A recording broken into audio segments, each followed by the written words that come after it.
Hello everyone, welcome back to our channel. Take it simple. On today's video, I'm going to show you how to schedule a mail in AOL Mail. It's very quick and easy, so let's get started. First of all, open the AOL Mail app on your phone. If you don't have the app yet, you can get it from Google Play Store or the Apple App Store. Once you do that, go ahead, launch the app, then sign in. Now on the screen, you can see options like Inbox, Home, Receipts, and Subscriptions. Go ahead, tap on Inbox, then on the top right corner, you're gonna find two icons there. Select the one with pencil icon. Now, type in the receiver's name. Once you do that, go ahead, add the subject, then go ahead, write a mail. Once you do that, on the top right corner, you're gonna find a three-line menu. Tap on it.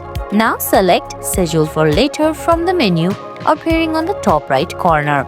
Once you do that, you're gonna have to select date and time, then select Schedule Message from the bottom of the screen. And guys, that's it. That's how you schedule mail on AOL Mail. I hope you found this video helpful. If you did, please give it a thumbs up, leave a comment, subscribe to our channel and hit that bell icon. See you in the next video. Thanks for watching.